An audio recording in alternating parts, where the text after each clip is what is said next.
that there are two ways, at least two ways for doing the coding. The first way, we install everything locally, no matter you do it at a computer in this room or do it on your own laptop.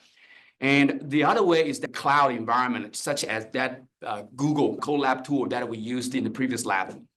So I showed you guys how to use the Colab, the cloud tool. Now let's work on the local tool, the Anaconda. So the advantage of using a local coding environment is that you can have more flexibility, especially in the future. You want to do something that's fancier, more complicated. You want to have more control of it.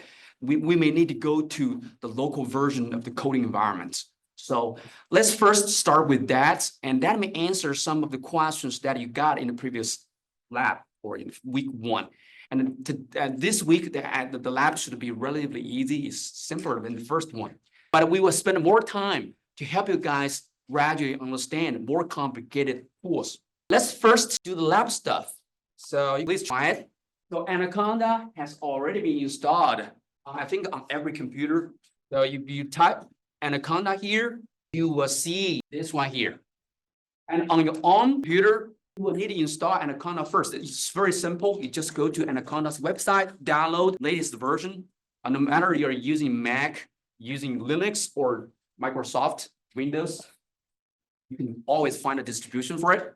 So if you can find it, click it, that will start Anaconda. And if you see something like a new window here about updates, click yes or no. It does not matter too much. Everybody get here?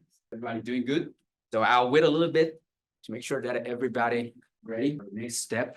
So if you are new to this, we said that we are trying to use Python. It's the language that we will use for all the coding stuff. But we don't play with the bare bone Python, the Python itself. We try to play with Anaconda, which is a distribution of Python. So it includes the Python language, the interpreter, and also the packages that people have developed using the Python language. And in the Anaconda, there's a concept called environment. So this is maybe a new thing if you happen to play Linux a lot. In Windows, we know that we get a software package, we install it, right? Very simple, but usually the package is huge. In Linux, it's a different philosophy. You install something, it depends on a different thing. It's called a dependency. So Linux, usually the software package is really much smaller, but the problem is that we may have a lot of dependency issues. For example, I'm using this package, it depends on version 1.1 of another one. But I may have another package depends on version 1.2. And if you're trying to install two things, we may need to install two other packages in different versions. That may cause conflicts. So Anaconda is now we're doing Windows, right? But still carry something from Linux because it's a coding thing. So to avoid conflicts, we use environments. So an environment is a system of software packages. And we install something and you install different thing. Next time when you want to install different package, which may depend on a package with a different version, we may need to go to a different environment. So in that way, we separate packages in different versions, which need to be installed simultaneously. And here you can see one called base or root environment. So root or base environment, that's something that's, as long as you install Anaconda, it will be there. And we will not do it. And we will create a new environment for ourselves. So that next time we go here, we always start from there. So the way to do it, let's create, you can make it any name, right? For example, AI, course, or you can use your own name, anything. But it will also ask us, so what version of Python language we want to use? Let's go back a little bit. It seems that later versions may give us some issues with some packages. Let's get it to 9.3.9. Don't use the latest version. So there's some minor updates from version to version, which we may not be aware of, but sometimes some packages may not work well in the latest version. So let's name it whatever you want, and then use 3.9.21, and next click create. In that way, if you do it, you can see that a new thing is popping out here. That's the new environment. It will take some time, And what's happening now is that we are creating a new environment, and that new environment will copy everything from the base environment. So the base environment already comes with some basic packages, Python packages, but we want more. We don't work in the base environment directly because we don't want to make any changes or make any damage to it. So in case anything happens in the future, we can always get a copy of it. And you can see that now my environment is ready. So now you can see we have got two environments, the basic one, the base or root environment, and a new one that we just created. Next, if we want to install some new packages, you can do it here. First, make sure that you activate the correct environment. So if you click this one now, you activated the first one, but we don't want to do that. We want to use the one that we just created. So we click this one and you can see a green bar here. That means that this one is the active one. Now we want to install some package. So let's first click all, and we need to install a few packages. First one, let's try NumPy, and we do it. See if it is installed here. If you click install, and you can see nothing here, so that means we need to install it. And if we search NumPy, let's see it's here, right? Click it, and then do apply. So in that way, package, let's click apply here. So you can see that NumPy package depends on many other packages. Now, Anaconda is asking us whether we want to install these packages. We say yes, do it. It's okay to have a lot of environments. I already have a lot of environments. Like only two. It takes some space. It's not too bad. Not bad. I have 6, 7. It's okay. After you did it, now you can come to here, come to install, and you can see that NumPy is here, right? You can see that it's checked. That means that it has been installed. So this is the first package that you would install. All right, NumPy, let's install a few more. NumPy, we're gonna do matplotlib. So make sure that you check all not installed. If you check installed, it only show the installed packages, and just check the one whose name is matplotlib. Do the same thing, click apply, and it will end up asking us whether we wanted to install some packages that matplotlib depends on. So we click apply, and then we would be talking more about these packages with the functionality of each of them later. Now let's do it first. Okay, my installation of matplotlib was just finished. What about yours? Done? Still loading. How about you guys? Good? All right. Next, let's do pandas. Do the same thing, click pandas. Again, make sure you have the environment that you just created as the active environment. Click pandas. We still need to do a few more. After pandas, we're gonna do scikit-learn. scikit-learn. Scikit-learn, do the same thing. Click apply. Scikit-learn or sklearn. Next, it's gonna be a challenging one. We'll do TensorFlow. TensorFlow. Just check the one with the name TensorFlow, not the others. Hopefully, we're not getting the issue. I tested it here, it's not working. So we do everything with the 3.9. So if you use Python version 3.9, you shouldn't get an issue, but if you use the latest version, you will get a compatibility issue. TensorFlow is much bigger in size, so installation would take longer. Normal TensorFlow, not our TensorFlow. Just TensorFlow, yes. I think it's along the loads. Yeah. All right, after TensorFlow, let's do Keras. Keras is already installed. It seems that it goes with TensorFlow. So check it, make sure that Keras has been installed in your environment. And we still need to do the last one.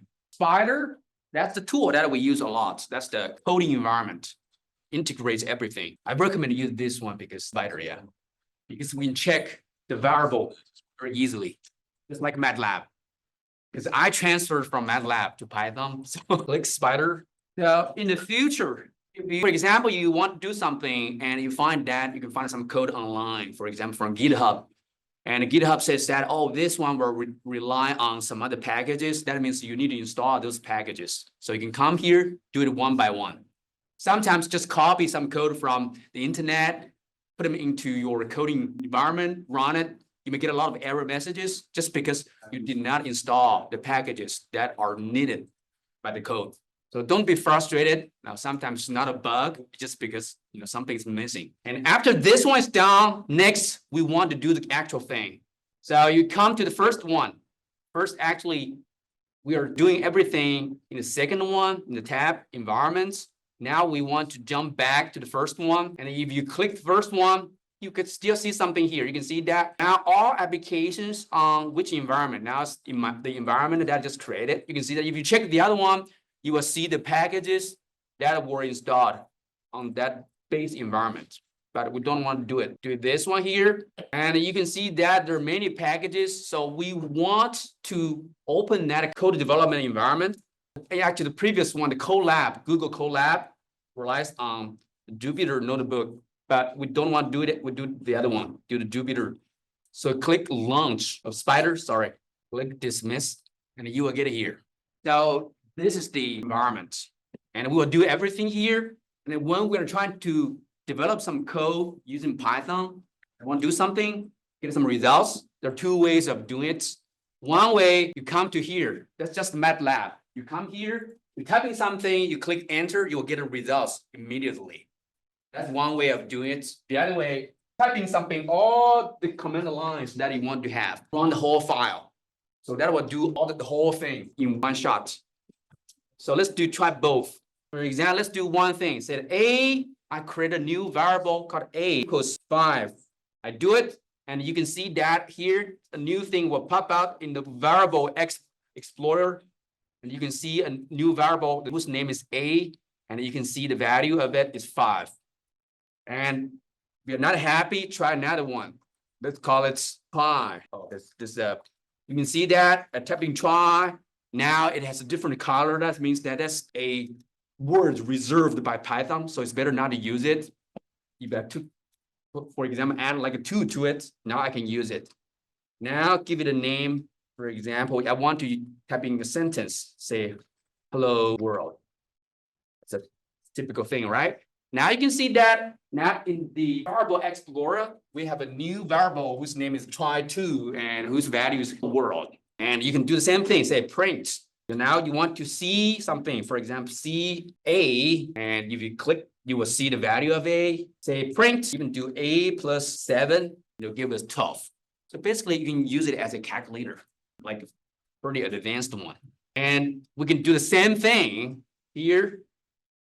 For example, now that b equals 4, the c equals 5.0, e equals b plus c, and print e. And nothing will happen. So what do we need to do first? We need to save it as a file, save it. And you can see that here's the path of it. Make sure you know where you save everything. The next time you can still find it. And then if you click this triangle, this green triangle button, that will run the file. And you can see that after you run it, you can see that it's created here. You can have some new variables. And here you can also see that, a file was executed. And you can get the value of it. That's the result generated by the print function. Again, this is very basic Python stuff. And if you need more practice, just search online. There's some like learn Python in 5 minutes, 10 minutes. Just do what the people ask you to do there.